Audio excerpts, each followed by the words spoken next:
ক্ষুদ্রতম কোনটি বৃহত্তম শর্ট টেকনিকগুলো করা যায়। আমি দেখা দিচ্ছি এখানে বলা হচ্ছে নিচের কোনটি 2/3 থেকে বড়। হ্যাঁ 2/3 থেকে বড়। তো এখন আমরা বড় জিনিসটা বের করার ক্ষেত্রে কোনো জটিলতা নেই।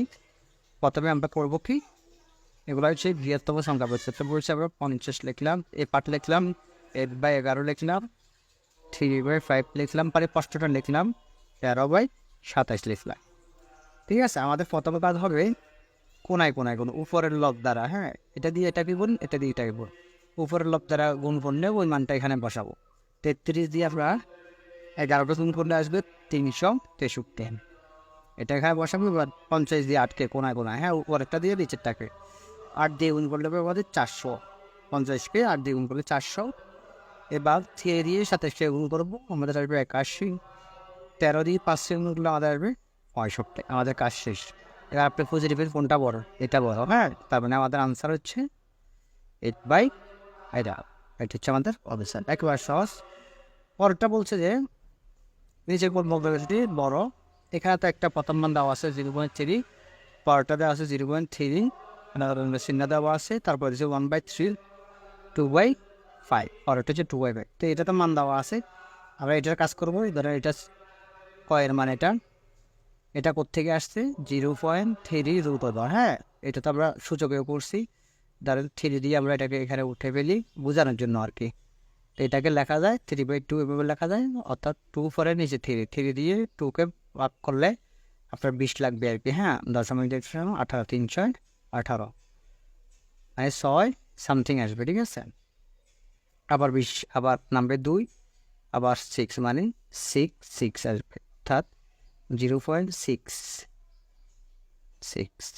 এটার মানে এটা আসছে। তারপরে 3 দিয়া 1কে ভাগ করলে 0.33 আসে, 5 দিয়া এবার 20কে ভাগ করলে 0.4 আসে। তাহলে আমাদের বড় মান তো একটু দেখা যাচ্ছে, অর্থাৎ রুট বড় মান বলে এটা বড়, আমাদের এটা হচ্ছে বড় মান।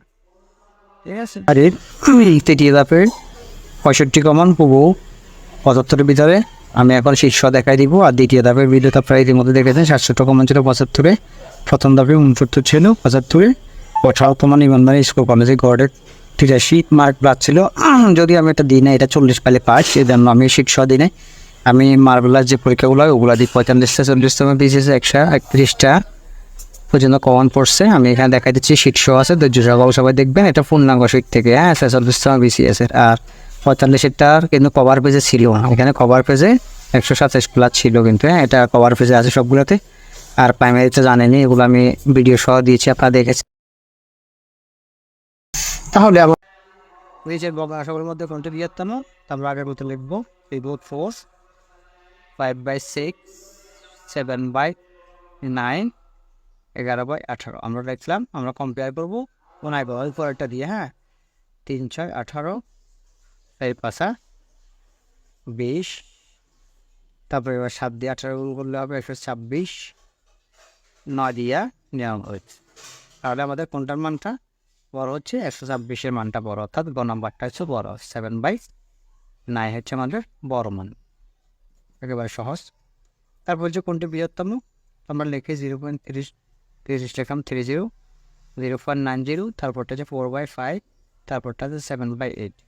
তো এটা তো দেওয়া আছে, এটা দেওয়া আছে। তারপরে এটা 5 দিয়ে যখন 4কে তো ভাগ 40 হতে হবে, তাহলে 0.5/40 মানে 8। তারপরে 8 দিয়ে যখন আপনি 7কে তো ভাগ যাবে না, 70 ধরলে 7×8 = 56 পর্যন্ত আসবে, 7×8 5 এটা সামথিং আসবে। ঠিক আছে, তার মানে এখন আমাদের বড় মান কোনটা, এখানে তো আছে 30। ঠিক আছে, তারপরে আমাদের এখানে আছে 90, তারপরটা হচ্ছে আমাদের 0.8, তারপর হচ্ছে আমাদের 0.875। তো আমাদের এখানে তো 90 মানে 90 আছে, তার মানে এটা 87, এটা 80, এটা 30, তার মানে আমাদের বি নাম্বারটা বড়। ঠিক আছে, বি নাম্বারের মান কত, 0.90। ঠিক আছে, তো এতটুকুতে আমরা বৃহত্তমগুলো শেষ